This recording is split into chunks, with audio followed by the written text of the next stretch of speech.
Welcome to another race reaction stream. Let me see. Oh, I should probably crop out my background a little bit more so I don't see my messy studio. Okay, so this race a little bit different in the footage today. I got the Insta 360 action camera. Is this the start?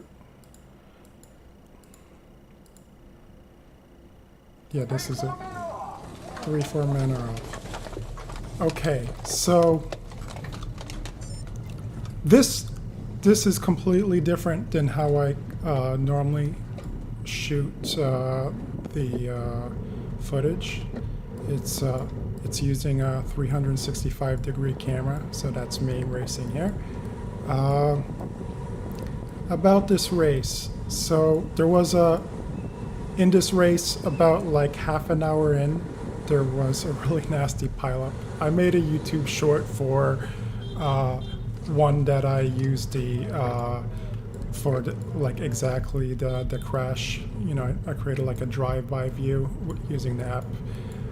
But basically, using the app, you can like set where you want the 360-degree camera footage to go to. But for now, for the live stream, I can just point it where I want to go. You know, I can zoom in and out with my mouse wheel, and that works. I think this is fine. So my the first lap was neutral, and unfortunately I started the race at the back. So this is the motorcycle guy. He was honking a lot because this double yellow line, this is Central Park, this double yellow line, you're not allowed to cross it with your bike. Reason being is that this lane is used for pedestrian traffic in two ways. So those people shouldn't be there. It's used for pedestrian traffic in two ways.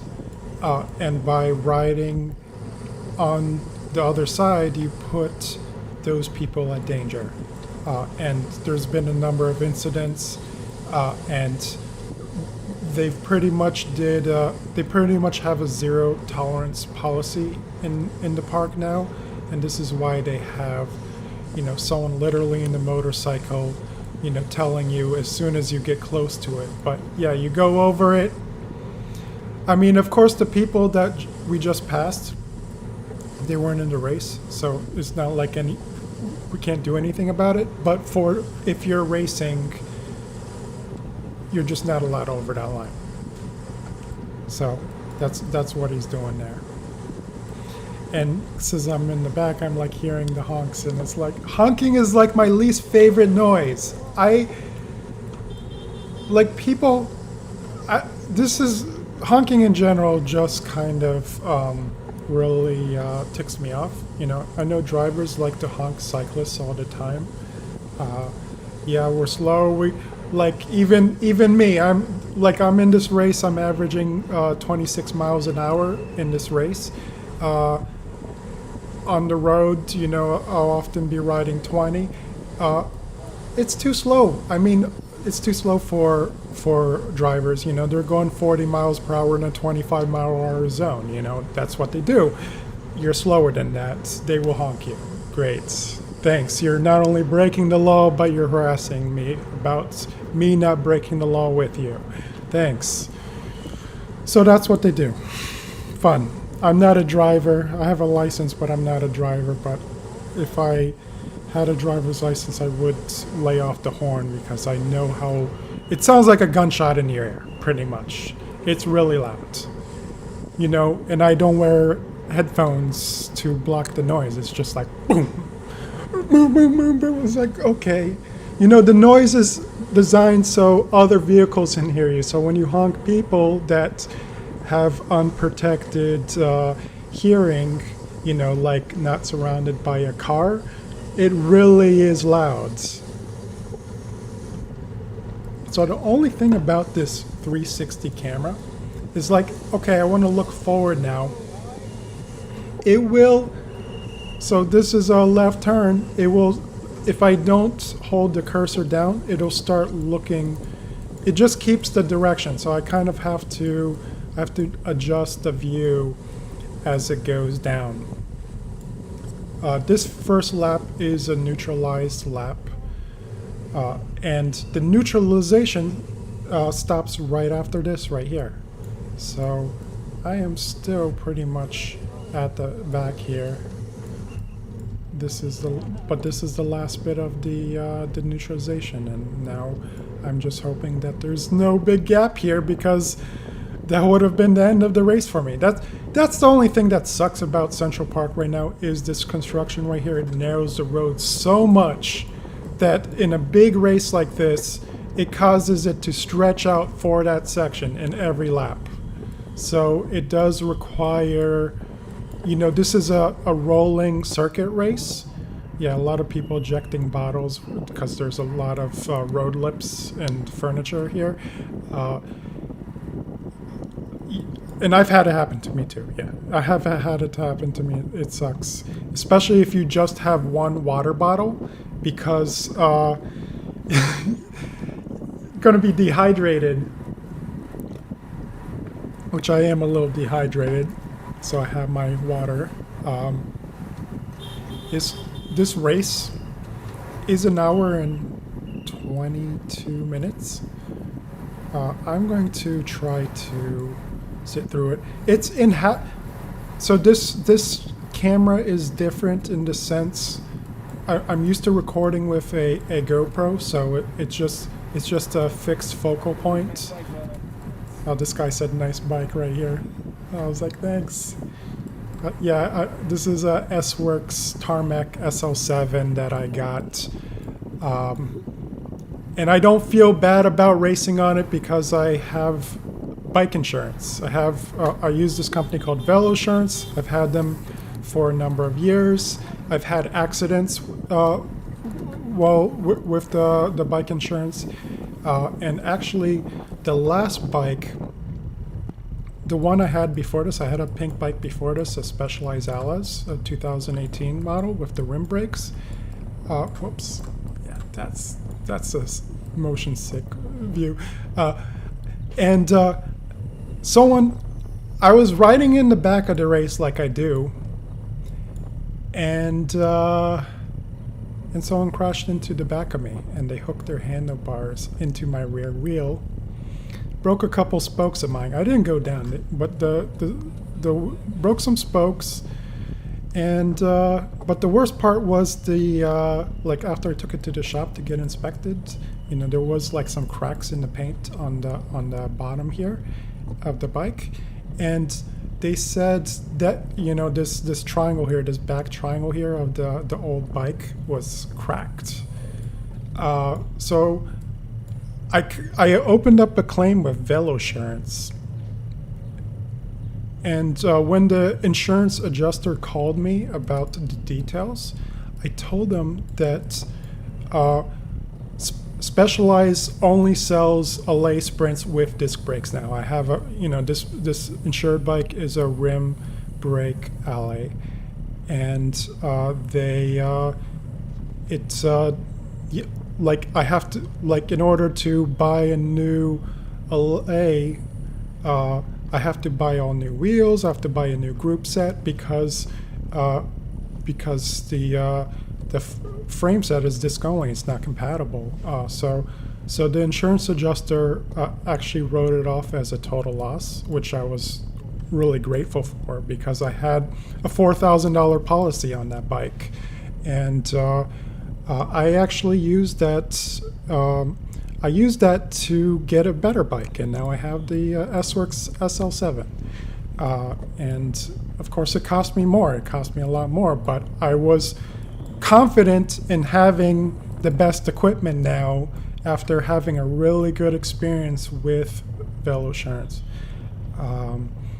Now, I've had I had another I had another problem a time I opened up a claim with Velosurance, and it wasn't so great of an experience, but it wasn't because of Velosurance. It was because I had a Canyon Air Road bike. So what happened was I was on a training ride with a team I just joined, and they slammed the brakes, and I collided with them, and I fell down, scraped my knee, and cracked my Canyon Air Road CFSLX frame set.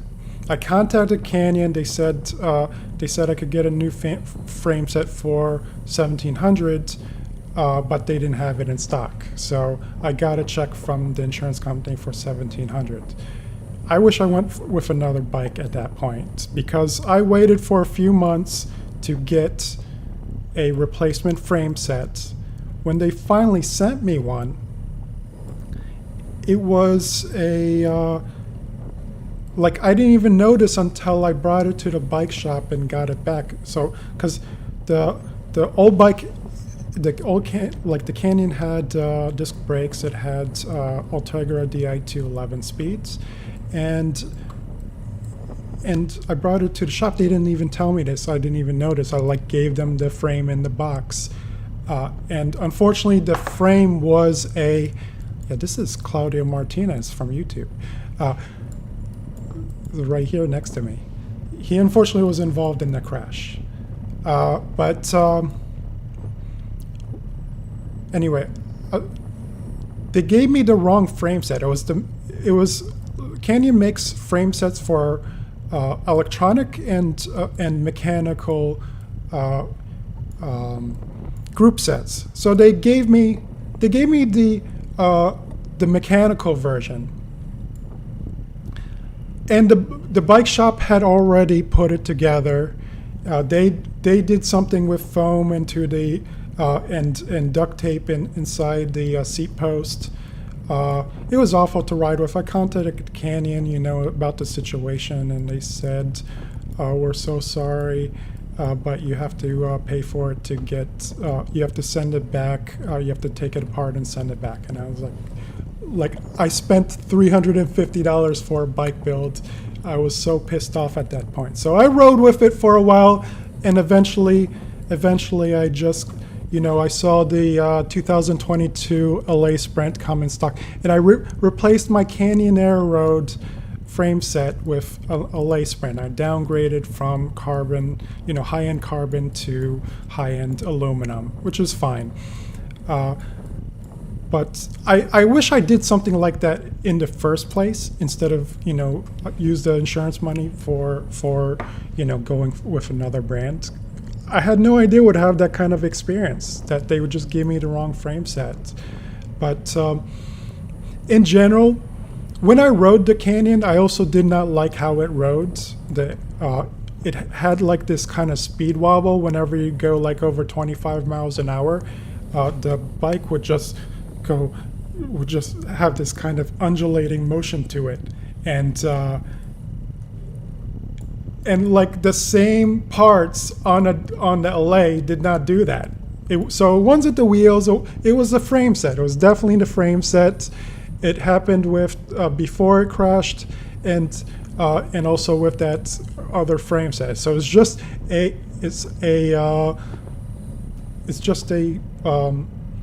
defect in the design, that you just have this bike that is going to rock and just move, and it felt so bad to ride on, and I'm I'm never going to get a Canyon again. Not only did I have a horrible customer, and it wasn't the only problem I had with the bike.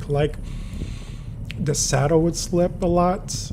They sent me two saddle posts, and then the third one slipped, and they just stopped responding to the messages, and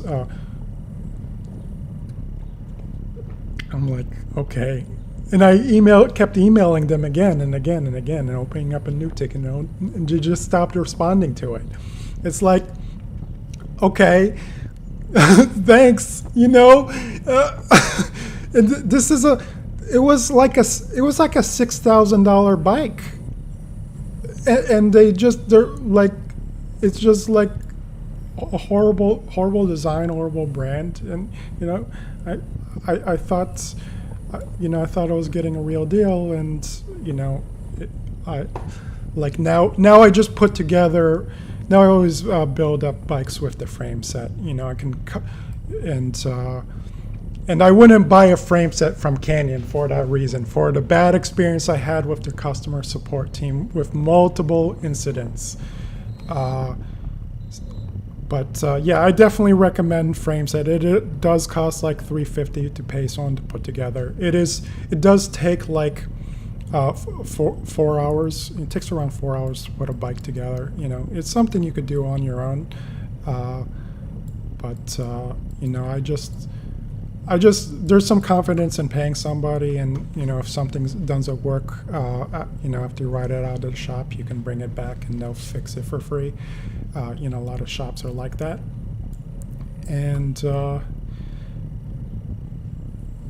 that's why I usually just pay for it. And also, I don't know how to put, like, I don't know how to service hydraulic disc brakes at all. I don't know how to bleed them or anything like that. I could fix my rim brakes. I knew how to, like, you know, make it, like, adjust it so it would be tenser. You know, you just, like, unscrew it and pull the cable tighter and then screw it back on, and that fixed the brakes. Yeah, I didn't know.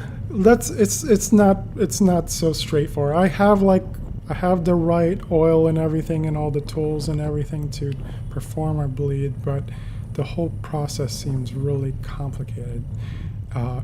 And I just, like, it's something that your bike is pretty much not safe to ride on. You basically have a track bike, no brakes. You're not even able to stop by backpedaling if you screw up your brakes. So I want to be able to ride the bike to the bike shop. My nearest bike shop is 2 miles away, so I have to get on the subway or take a really long walk with the bike with no brakes if I do it wrong. So not ideal. I just let them do it every time. I noted in this race that the left brake was fine. The right brake I had to squeeze. It lost a lot of. It seemed to be missing fluid. I don't know if I squeezed the bike it too much on the thing, but I had to squeeze it pretty far to get it to grab the disc. Yeah, it was just very, it wasn't confidence inspiring, but I, of course, you know, the whole time when I was racing, I was like looking at my position relative to the back. This was, until the bike crashed, this was a very, very large field. I looked on the bike reg, and they had 94 registrations. So it was 6 people short of being a full field. So 6 people could have showed up before the sun came up and paid cash to be in this race. You know, if they didn't want to pre-register.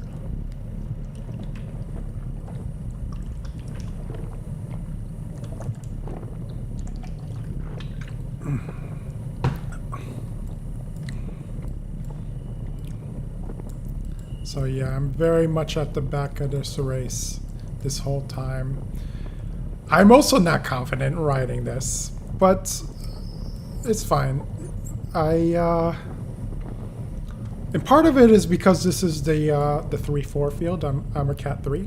I feel a little bit more confident here riding in the 1-2-3s, but you know, the confidence is misplaced because higher category races aren't actually any safer than lower category ones. The difference in the higher categories is that if a crash happens, it's more violent because you're going at a faster speed. That's really what it is. It's so not any more likely, and my whole incident with the yeah, I saw these guys were dropping off, so I was trying to get up here, and I did. This one's a problem for me. But anyway, it's more violent, those crashes. Sitting on the back like I'm doing is not that safe at all. You could have a pileup happen just right in front of you, and you have no exits. And also, you could have someone just collide in your back wheel, like what happened with my bike last year. And it's like I couldn't do nothing about it. It's like they just... what I suspect happened, I didn't have a camera on it. I'm going to try to record like this for all the races so I can... oh man, this view is oh my god. That's a yeah. If you do like this kind of view, do something like that, that gives me a headache. Or it causes a pain in my head to do that. But yeah, I basically have control over here. But I noticed, yeah, a lot of guys were letting this gap open up, and yeah, this was pretty much my race, the whole race. Because I started on the back line, I was unable to move up earlier. The whole time I was bridging past these gaps that happened, and that cost me a lot of energy, and it just meant in the final lap when you need to be putting yourself in a winning position, I was just like, I'm putting myself in the position where there's I'm finishing the race. That's like this is all I care. This was all in my head. Pack finish. I got the pack finish, but pack finish. I also said to myself, I'm Cat 3, that means I'm not, another goal to have is to see stars. So I should be, if I haven't worked hard, I haven't put in a hard effort to see stars, then it's also a problem. I really wanted to just move up here, but there was really nowhere to move up. Like anytime there would be a side here, it would just get plugged up right away. So there's no real moving up here. That's the end of that file. Number 5.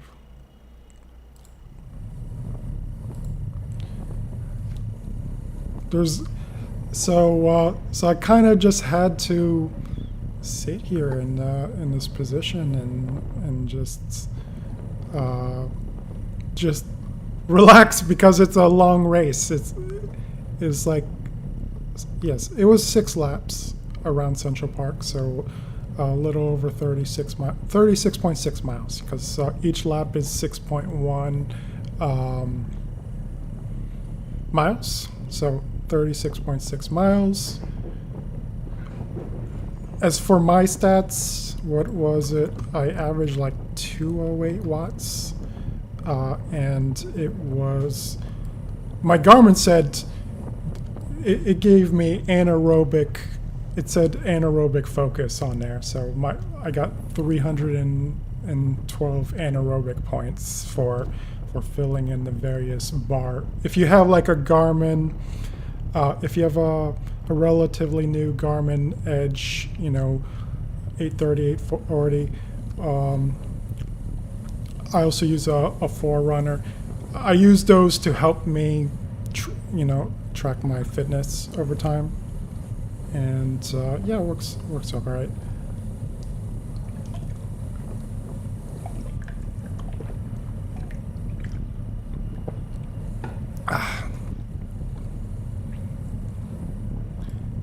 Sky looks really nice. So when I was rolling into this race, it was completely dark out, and now it's light. in the race. And I'm quite hot. It's surprisingly warm in New York City now. It is April 15th. And it's 70 degrees out now. During the race it was 60, so I was fine with my long sleeve jersey here, which is, it's not a super warm jersey because this is like, I got this a number of years ago on a Rafa sale, and supposedly the sleeves have this, they have these like golf ball kind of shape here to make you more aero. I don't, it's when I've lost weight since I got it, so they are a little like in the elbows they are a little bit there's a little bit extra material in the elbows now because I'm so skinny now. I had put on some sunscreen on my legs, and so like the dirt from the road actually started sticking to my my shins there, and like towards the end of the race, yeah, there was a lot of dirt. I didn't have sunscreen on my face, but when I came back, my face, it looked like, you know, my face was black too from the dirt from the road. And I guess that's just, you know, because I'm riding behind this big pack. And Central Park is not especially clean. Like, yeah, that bit we just passed there, that was horseshit. Like, that's what it is. I'm not going to sugarcoat it. The bottom part of the park is you have horse carriages during the day going through, and they do have like a collection thing behind the horse to take care of their business, to collect their business. But the horse does it always somehow. You know, the horse poops and it gets on the ground, and the carriages, they don't really go back and clean it, so it sucks. I honestly think they should just get rid of the carriages in Central Park, because it's just really gross to have poop on the course like that. Getting rid of horse-drawn carriages was actually something that the former mayor promised. It was one of his campaign promises, Mayor de Blasio, and yeah, he never did it. There's, you know, we have a new mayor, and that never changed. So, yeah, these mayors have all kinds of promises that they can't keep, apparently. So. It is what it is, but yeah, I just don't like the poop. I just don't want the poop anymore. I know there's what kind of system is it? I mean, I guess I'm also a vegan, so like I could argue, you know, I'm a dietary vegan, but I could like go put my ethical hat on and say, well, you're like taking advantage of animals because, you know, like maybe they don't want to pull your thing around. So yeah, that was that crash. I don't know. So that was the YouTuber Claudio Martinez. He crashed in such a way that he was running forward from the crash, and then he runs back. I saw him after the race, and he was fine. His bike was fine, but he said, yeah, I just raced for half an hour because I couldn't get back.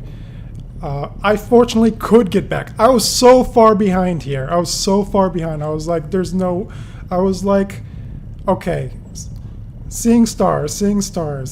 This is what I'm thinking about. Seeing stars. You know, the pack is all the way. It's like all the way over here. This is like at this point my race is done, you know? At this point it's done, but you know, I put my hands in the drops, you know, get my most aero position here. I have the, you know, I'm spinning a high. I'm taking the best, you know, since I know I'm completely alone on the course now, I'm taking all the choice lines, you know, the best lines around the curves.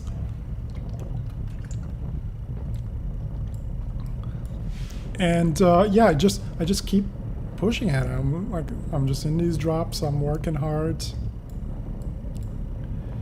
and I catch this guy's wheel. It doesn't look like to me that he wants to really work, so I work. I'm just like, I'm working. I don't care. I'm working. Do I drag these guys along? Yeah, they're smart. They're going with me. They're going with me. So this is the motorcycle. This is the, well, this is not the motorcycle. This was actually a camera motorcycle. So I'm like going here. I'm just going huffing, huffing, huffing, huffing. Let's go, let's go. I can hear my breathing.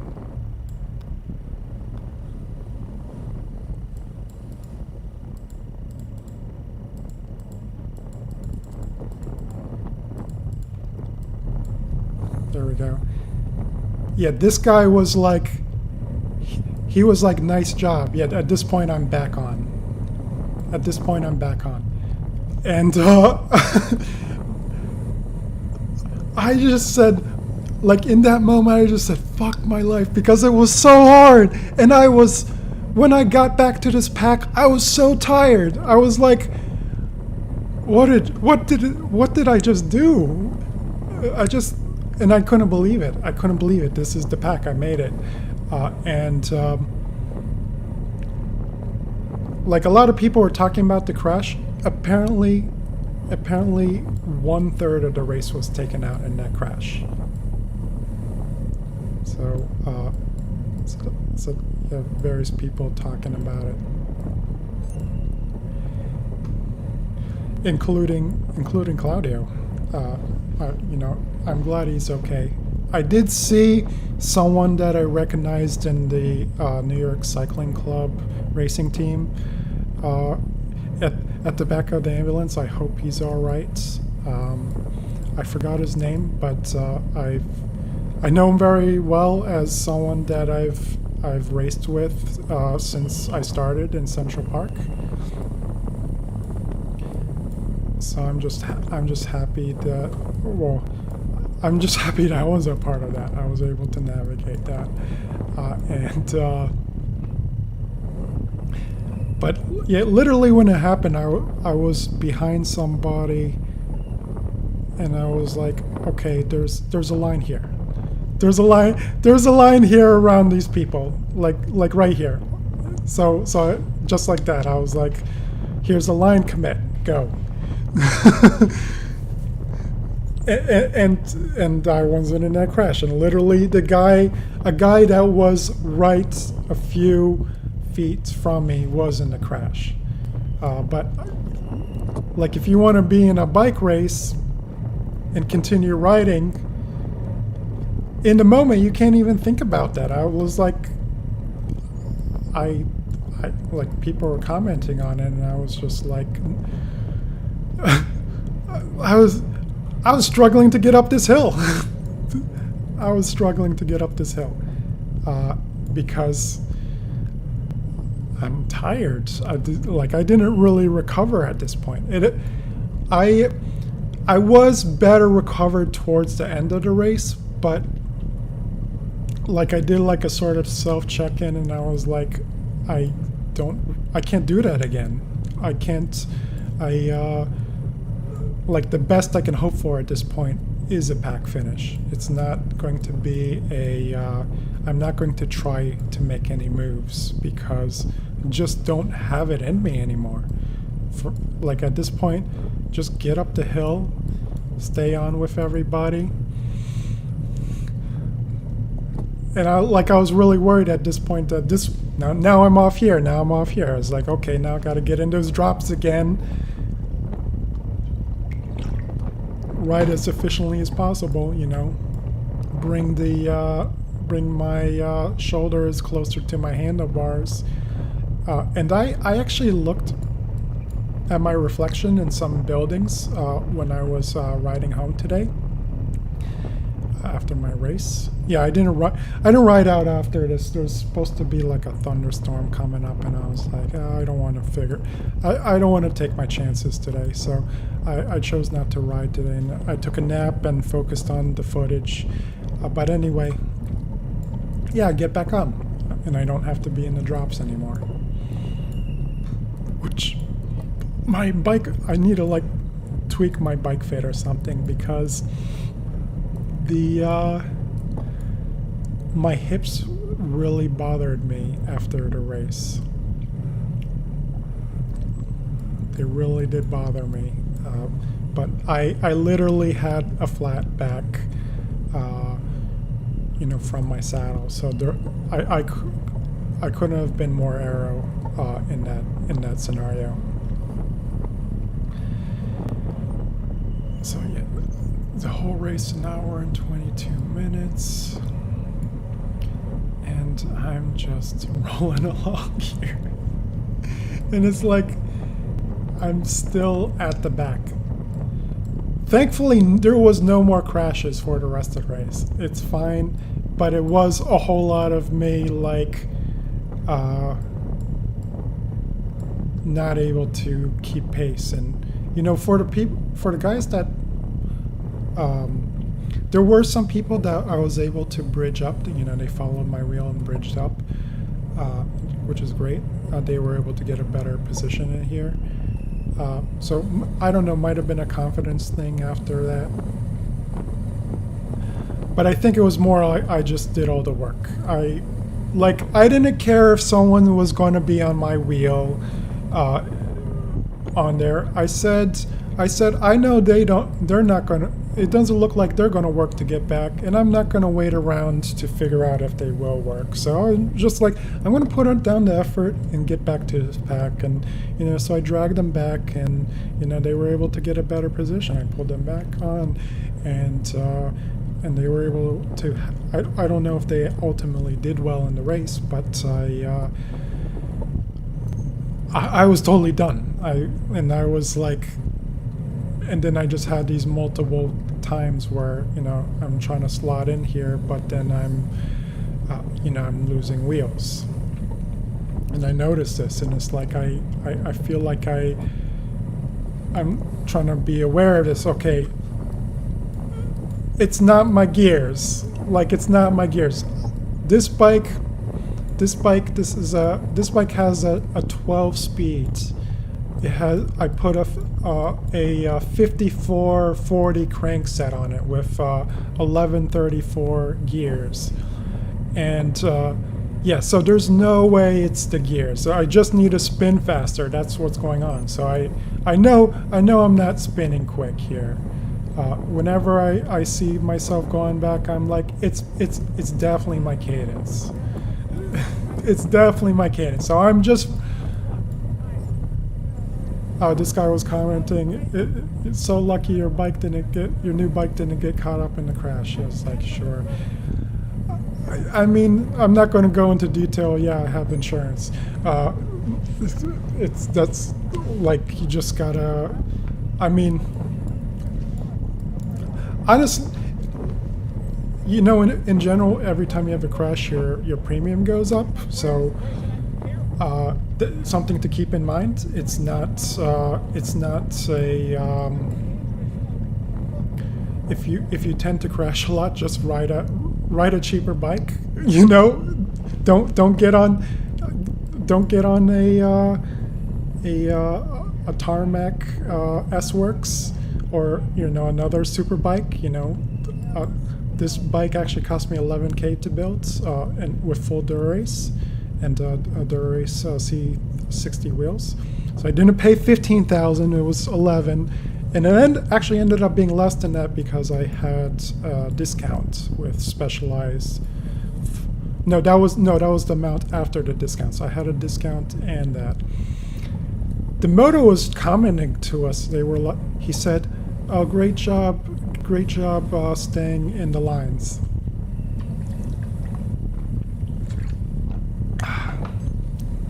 Great job staying in line. So that was kind of refreshing that he was saying that to us.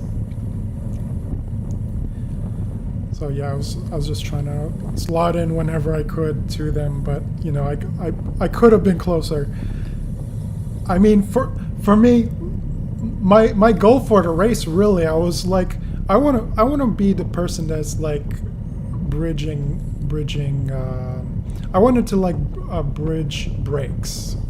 You know, I don't ride with a team, but I wanted to screw up. Like that was my goal today. I was like, I want to ride towards the front, and I want to mess up people's brakes. I want to mess them up. You know, I'll let them go a little bit, and then I'll drag the whole pack back. That's the kind of racing I wanted to do. You know, I'm 6'6". I don't have any illusions.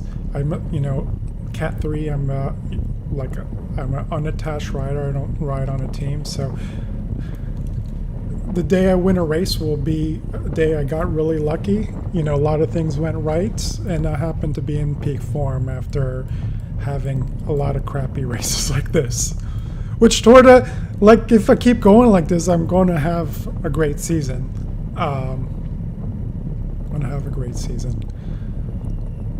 Because, like, today's effort was great. It was great. I have like something to write on my Strava, write the descriptions for the Strava. It just tells you your PBs, your power PBs. It said I did my best 1 minute power for 2023, so that's good.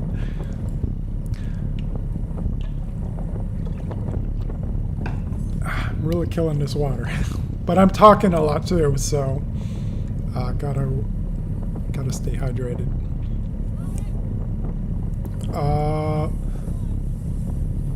So yeah, not much going on here.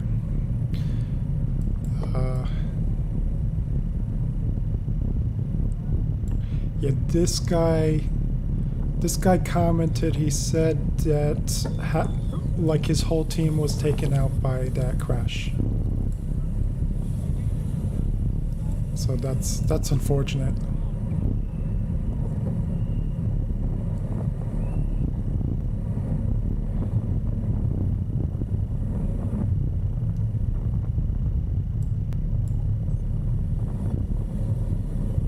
And yes, so this was another neutralization here because there was the ambulance taking care of somebody that was in the crash. So, you know, they coned off an area, and there's the guy right there in the back of the truck. Not a super great view. I mean, I could have like paused and zoom in, and I don't think you would have had a good view from this. I don't think you would have had a good view.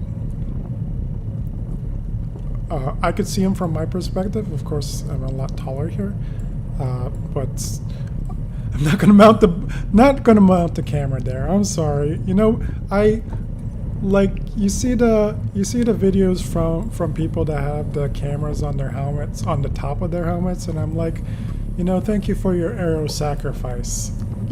Thank you for your aero sacrifice. I know that's gotta cost something like 30 or 40 watts to put it on your helmet. You know, you're increasing your frontal profile by a lot, like by making yourself taller with a camera on your head. It's like, you know.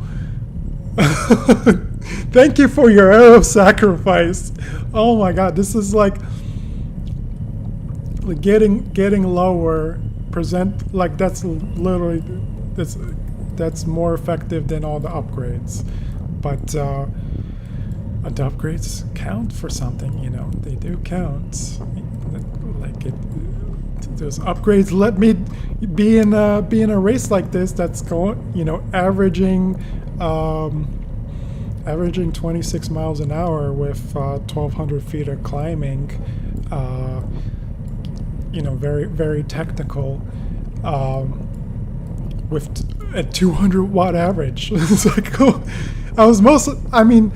true, I was sitting mostly on the back, but even with all that, my average wattage was 200 watts. And my FTP is 334. I don't like half the time. This is Trainer Road though, and Trainer Road, your FTP doesn't necessarily have to be. For Trainer Road, your FTP is not your best 20-minute power. It's just they have multiple metrics to measure your FTP, so it doesn't. I don't have to be. That's my FTP as it's an anchor for my training. So, to be honest, like the whole. I'm just surprised. It seems like I need less watts than a lot of people. I see people. I look at people's Strava profiles, and they often average 300 watts for in the same races that I do, and I'm doing 200 watts. And I don't know. Maybe because I adopt various aero positions on the bike. Like this supposedly is the most aero position with the elbows, Sphinx pose on the top of the bars.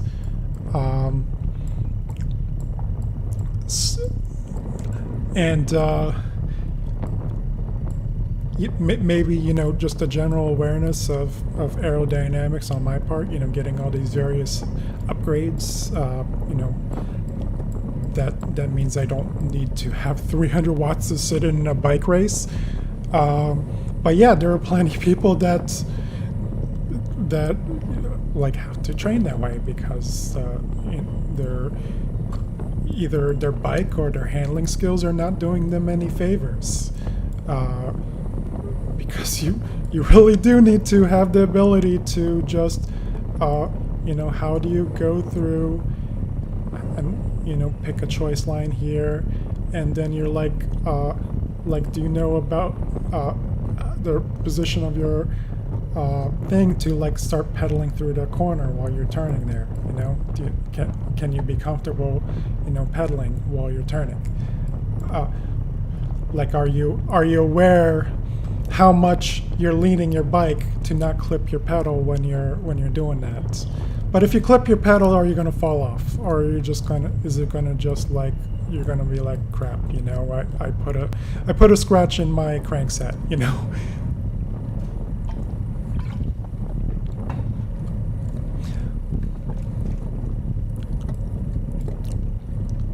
But yeah, there's a lot of stuff with efficiency, and to be honest,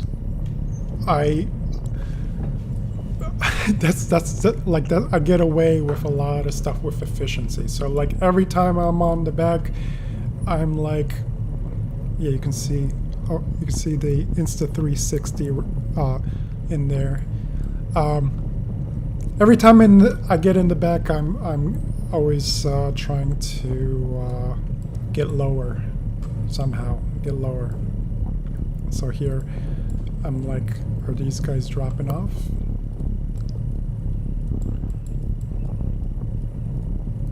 These guys dropping off. This guy must have been in a real hurry to pin his thing on, because it's he just did a 2-pin per number job,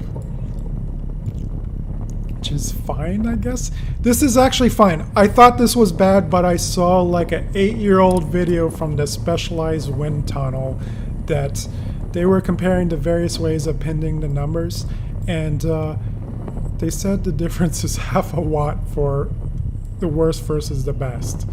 And actually, having your number sticking out like this at the back is more aerodynamic because it causes the wind, the wind to stay with your body a little longer. So that's the thing about there.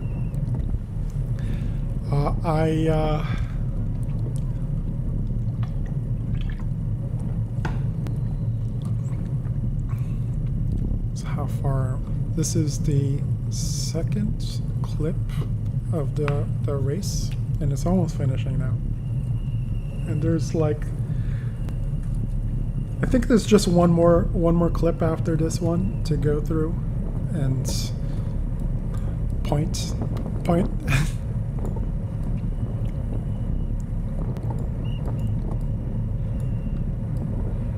Yeah, this is a very fish-eyed perspective.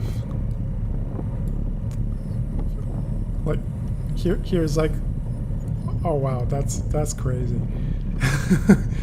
Can be like, this is like crystal ball. Bend my wheel with the camera.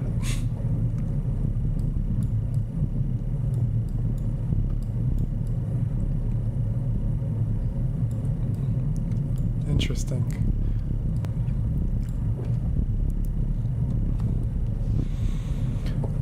I guess the stream is a 1080p stream. I can't actually stream higher than that, so it doesn't really matter. I have a 1080p monitor as well. It's high. It's 240 hertz, so nothing. It's like middle of the line. I did buy Call of Duty. It was on sale. I was like, okay, let me just play some Call of Duty, and it was actually fun. Except someone screamed at me for talking while having the lowest score on in the lobby, and I just said, "Have a nice day too, sir." I'm like, he must have thought I was like on a Smurf account or something, because I had like literally a 2 by my name. I had played 2 games of Call of Duty, and he started screaming at me for being bad. And but I still had a lot of fun. What is this? Is the next one.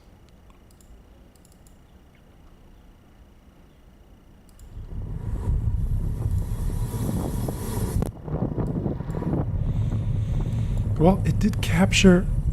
I mean, it's pretty cool. It got that my thing is so reflective like this.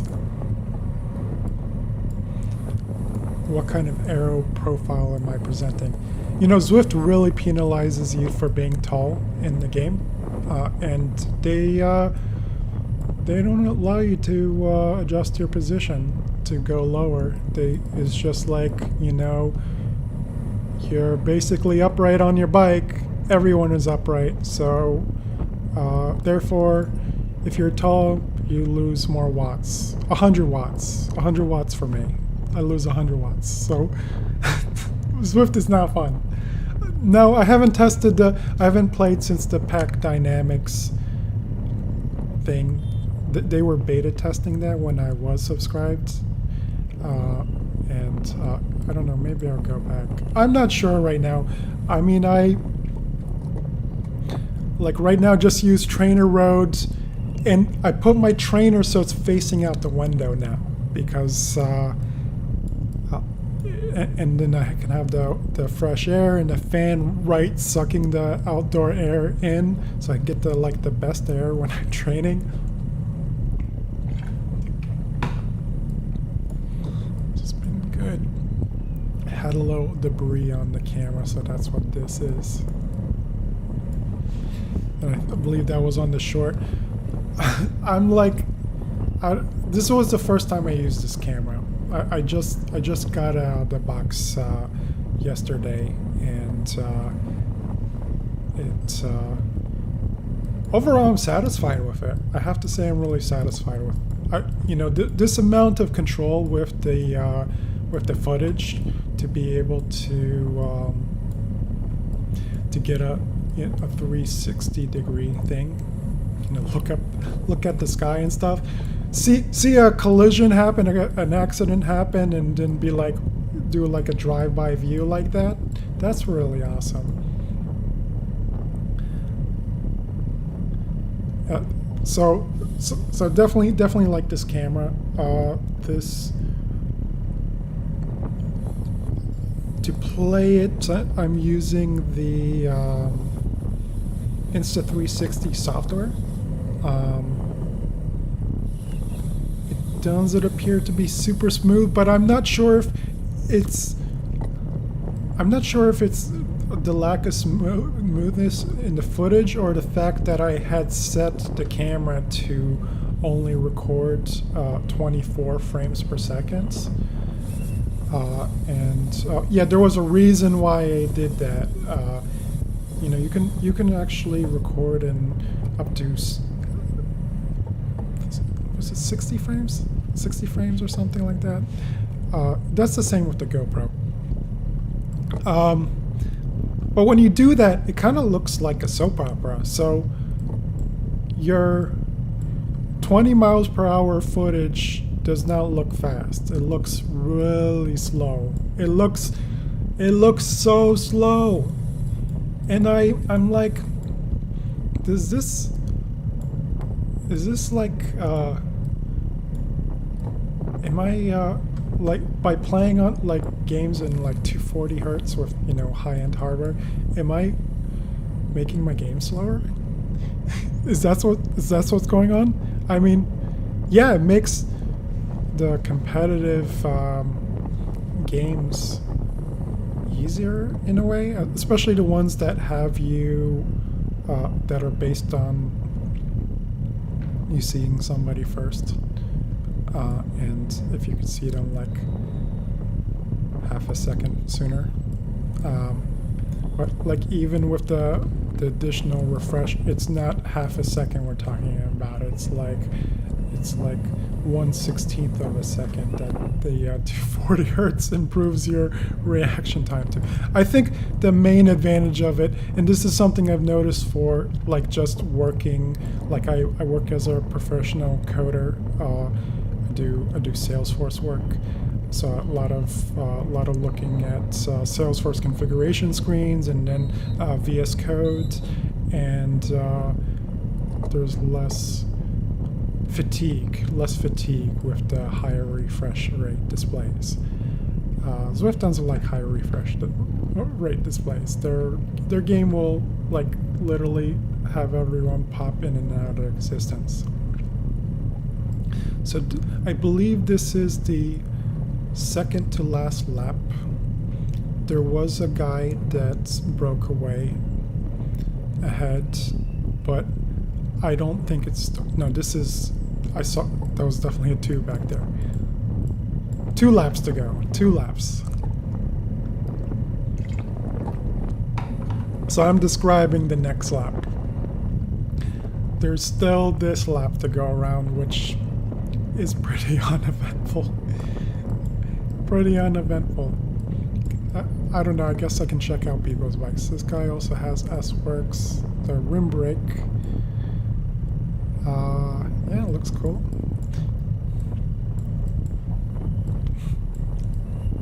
Honestly, 360 cameras. Nice dog. What's he got? Firecat cycling. Oh, it's the S-Works as well. And he's got the wavy rims.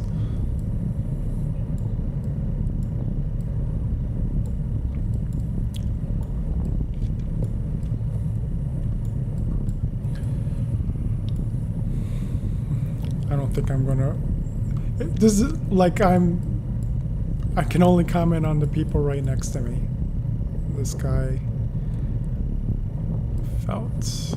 Yeah, pretty basic bike. He's also sitting in. Yeah, you don't really need a fancy bike to race in general, but you will be working harder on a less expensive bike, which is not a bad thing, especially when you're new, because that will give you a lot of good fitness. And then if you decided to get one of these, hopefully from China, hopefully just get a Chinese one, because the prices of the bikes are outrageous. If you could find something of high quality, like a Specialized from China, that would probably be the most ideal solution. This camera's Chinese. This camera's Chinese, and it's pretty amazing. It's pretty amazing. I actually bought a lot of kit from China. I have like these aero suits. I'm not wearing it today, but the main reason was convenience today. I was like, this is I don't really have many short sleeve jerseys. Oh, I have some, but I need to take off the jersey to pin on the number. I am racing tomorrow. That race I have the number for already, so I can wear one of the fancy things I got from China. They're one-piece outfits, so the bib shorts are connected to the jersey, and they have all these funky designs on them. And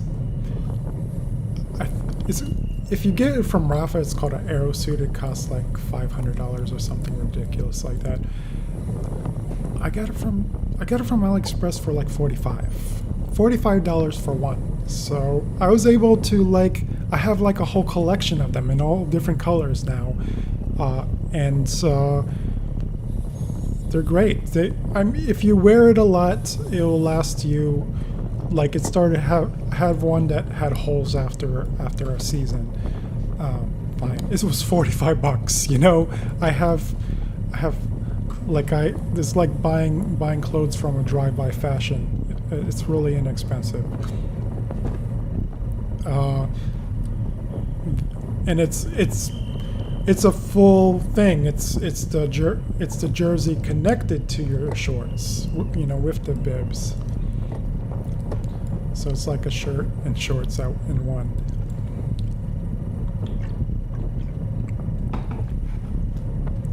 And supposedly that's the most aerodynamic setup. Now for my club races, CRCA club races, I'm actually not allowed to wear that. I have to wear a CRCA jersey.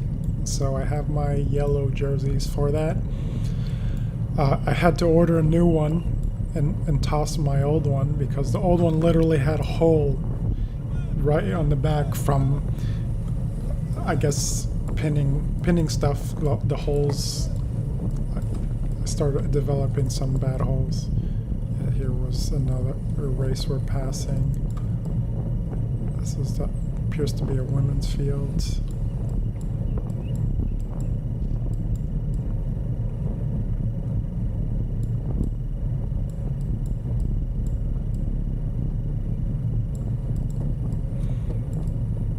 Yeah, it's always a toss. Yeah, this guy should not have done that. Going up the hill, the way you do it is always a toss-up for me. Of course, on the trainer, I like to ride out of the saddle, but outdoors, I prefer sitting in because getting out of the saddle is not very aero. If it was a long climb, I'd probably be out of the saddle. But that's Central Park. There's no long climbs. And I'm not gonna be doing a play-by-play for me riding up 9W. I don't think anyone's gonna be interested in watching me ride my bike very slowly because I have like a zone 2 mode. I created an activity profile on my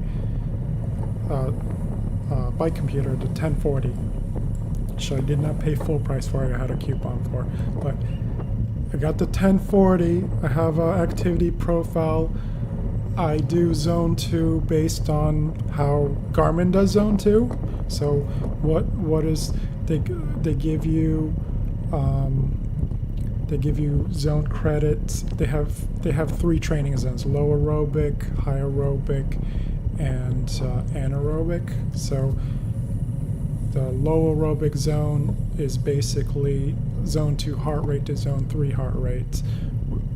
As long as you're not, like, you could be in zone 3, top of zone 3 could be a tempo ride. So there's like a sweet spot with a couple beats under the top of tempo to get that low aerobic credits.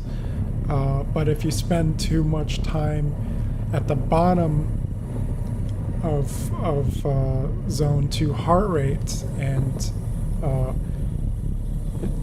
it gives you recovery credit, which is, it's just peanuts. It's just, there's like barely any points for the duration. So I have an alarm to keep me in. It's just a heart rate alarm. Garmin works best with max heart rate, so my max heart rate is 186 right now. So and it should be lower based on my age, but it's 186. Garmin says it's 186. Okay, fine. So 186. So with that, my zone 2 training zone, like the zone 2 is like between 111 and 140, 147-ish, something like that. So I have the thing beeping whenever it goes under or over. So, and that was not the beeping just now was not the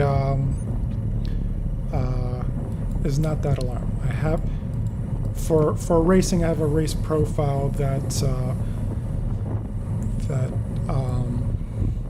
has most of the alerts off, but there is one alert that, you know, with the Di2, I can have it. I guess this guy had a mechanical. There is a thing with the Di2. You can, if you're like out of gears, it'll just beep on the computer, which is helpful. So I just have a tendency to, I have a tendency to have a lower cadence. I have no problem using a higher cadence, and you know, I've trained at all sorts of cadences, but I just feel really comfortable at a low cadence. This is where I recover best. I like pedaling slow, you know, 75 RPM. That was my average for the race. But of course, you know, if I need to put in an effort, you know, 90, 100 RPM, no problem. On the trainer indoors, I've been able to complete intervals with 40 RPM and 130 RPM. So I have a range of what I do, but I have a tendency to spin slowly. So that thing just that beep just tells me, just spin your legs faster. You're out of gears. Spin your legs faster. 5411. You know, you don't need any more gears.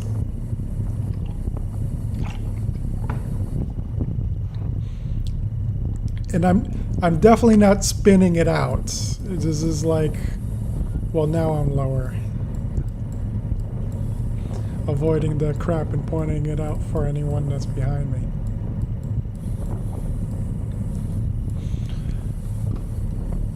And this is the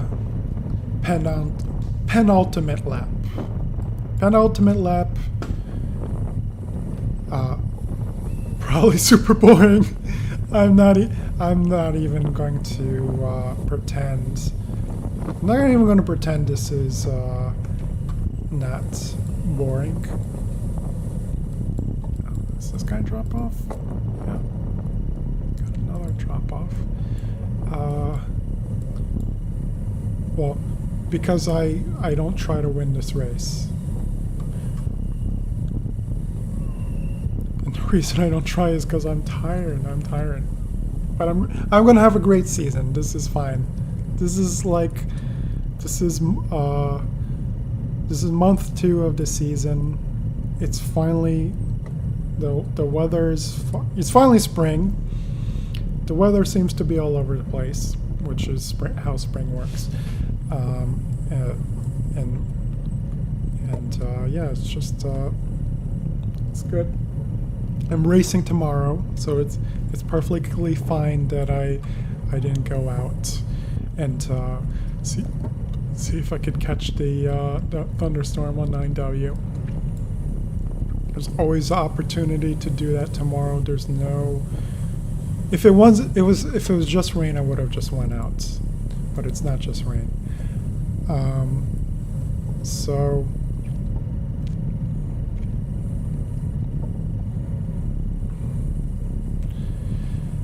this bike actually might end up in the shop.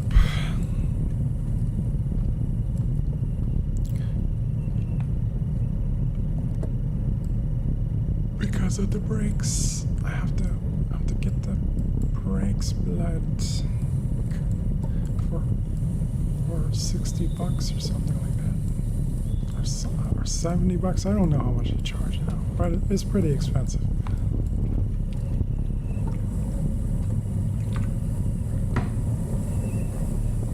And it's like you have disc brakes and you just have to pay that every time. Well, I just have to learn. I have to like service it myself and just figure it out. But I'm not doing it when my other bike's in the shop because I don't want to leave myself without a backup. I want to have a bike ready to go.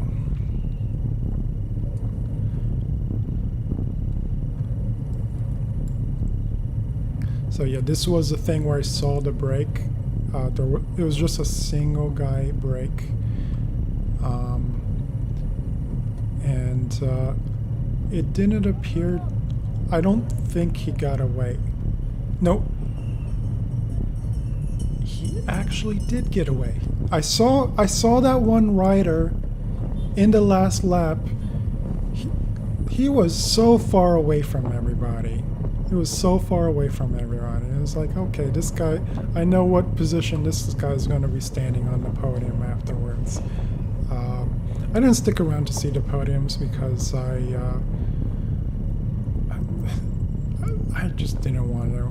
Like, I just wanted to go home and sleep. I did talk to some folks, and then I just was on my way.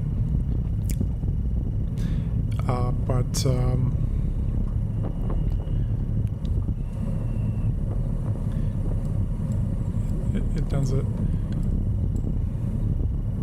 I saw the forecast. I'm like, I can do some indoor training if I really want to. But I mean, I'm racing tomorrow, and today was especially hard. Trainer Road has me doing another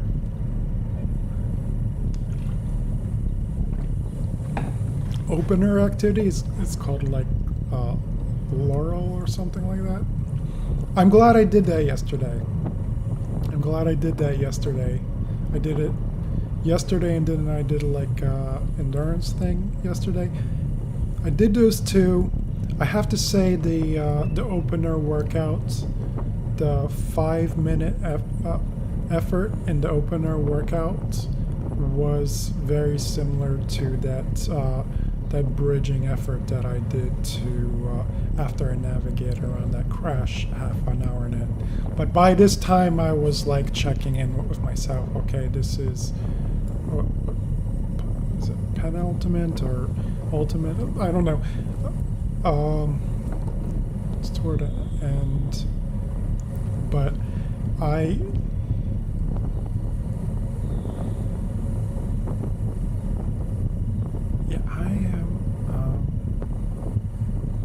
completely lost my train of thought. Okay, well, I was talking for a bit and going on and on. So here I'm kind of not in a great spot.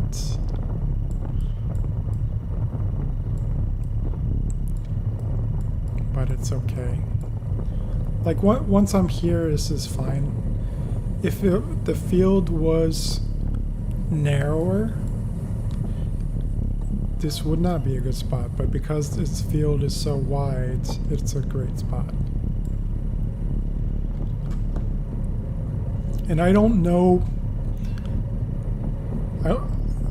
I don't know if this is like a team tactic or something to spread out the field like that, but it has the effect of, you know, people like me being able to stay on easier. Like, if this was a narrow field, I would definitely would have been off the back. Definitely would have been off the back. There's no way I would have been able to catch on. But the fact that I could get into the center and have that most optimal thing there.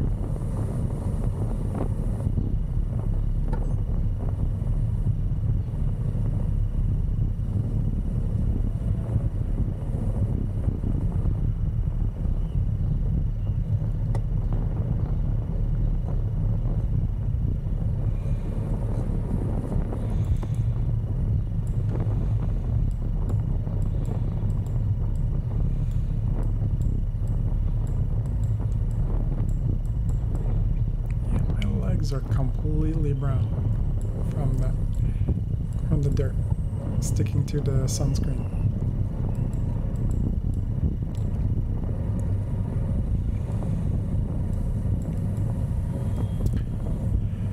And I'm like trying to be aware, like, are these riders here, are they dropping off? But I'm not, like, at this point, I'm not really looking around to see what they're doing. I'm just thinking about, okay, where am I relative to the rest of the pack? You know, what these other guys are doing, it's kind of immaterial to me. You know, as long as they're not like weaving the roads and then opening up, leaving open gaps. That kind of sucks. But here I have to kind of just work on it. I just have to like deal with this. And this guy was closing that up. This guy was doing a sag climb. And yeah, just had to get arrow again.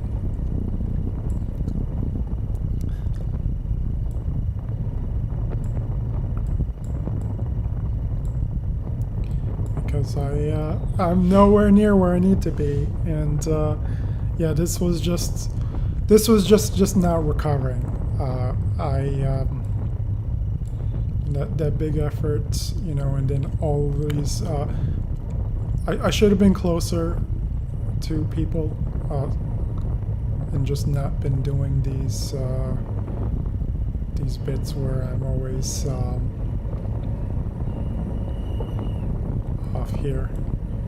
But I'm not off the back here. I'm not off the back. Like I said, I pack finished this race. But I definitely did work really, really hard this race.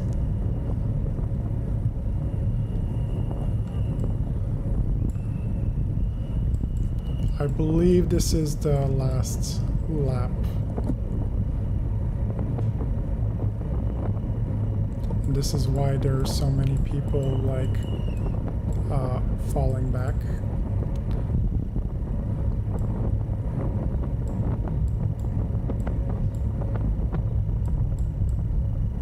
But there's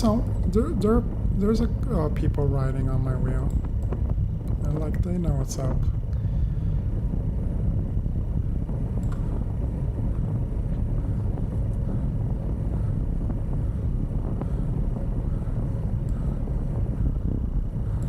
But yeah, this is yet another bridge effort. Yet another one. I'm tired. I'm doing another bridge effort. I'm like, I get ahead of this group. I pull them for. I just pull them. I just like pull it like it's a tug of war or something. And I'm just giving it all I got. I'm giving it all I got. Just like, okay, let's just push. Just go. I'm not bothering to flick my elbow or anything. You know, I know that whenever I slow down, you know, someone's gonna pass me. So yeah, this guy does his effort to get on. You know, the other ones, they do the same, and I'm like, okay, that little bit of recovery I took, you know, I just need to start spinning my legs faster. Like I noticed the moto, he's like writing me off. I'm like, fuck my life.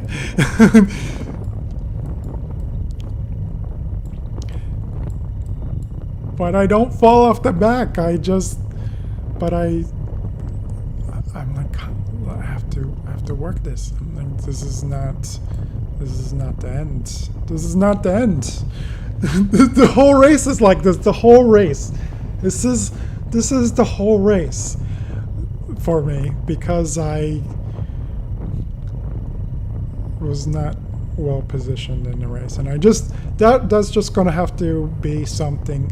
Like I'm hoping that the next time I'm doing a race review footage, hopefully maybe tomorrow, that I just have better positioning for the whole race, and I'm not doing these efforts, these massive time trial efforts to get back in groups. You know, like I get back on here and then I'm like slowing down, or I let off the gas, but I think I was just tired. Oh, and we got the final bit here.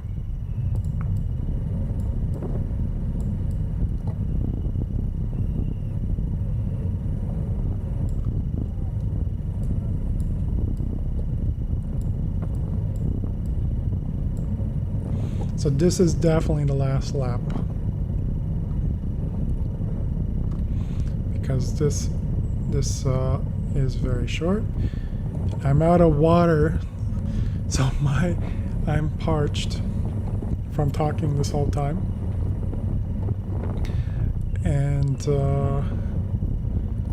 yeah. So but this is the last lap, and I did all these efforts that I could have avoided if I had just slotted in more, but I was just unconfident because of the crashes I witnessed, especially the one that just happened in front of me.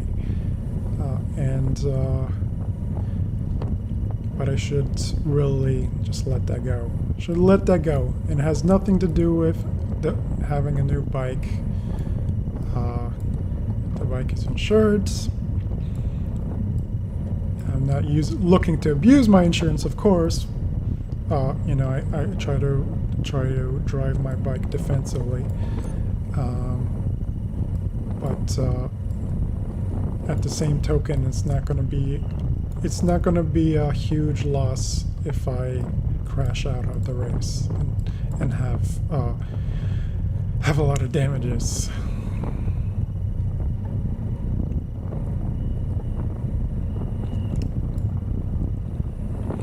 But I was like thinking to myself right after this race, I was like, you know what? It probably is the bike. It probably is the bike. So my LA Sprint with Ultegra Di2 11-speed disc is 2 pounds heavier than this bike. It has very similar wheels. You know, I have the Dura-Race C60 wheels here, and those are 12-speed only wheels. And then I have the Roval Rapide CLX2 wheels on the LA Sprints, so they're also high-end wheels. I got them on sale, and they're pretty much very similar. But yeah, just this is like I'm doing this over and over and over. It's like if I had just been a little closer here, and this is the last lap. I'm making all these positional errors all the time, one after the other. But it appears that it's not just me. Like, these are people that were in good position and they let it go. They let it go. But at this point, you could say it's a pack finish. You could say it's a pack finish at this point, even if you drop off, even if you just say like there's no reason to work anymore at this point. because the finish line is like over here. So that is, and a lot of people were slowing down at the finish line, but I just decided to keep working. Yeah, the moto passed me again, and then I passed the moto because I stopped. I just said, you know, I don't care. I'm just gonna work until the end. I don't care. I'm just gonna work till the end. So that's what I do. This is, you know, there's nothing fancy for passing these guys, but yeah, I even passed this guy right here at the end. I'm like, and reset my Garmin.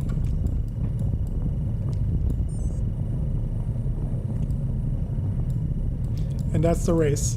I hope you enjoyed my my commentary. I guess, yeah, we could have bonus footage here. I need to learn how to do that. But yeah, that's pretty much it. I'm gonna end the stream now here, guys. So if you stuck along for the ride, thanks for being with me today, and have a great rest of your weekend, or if you're viewing it later, rest of your day.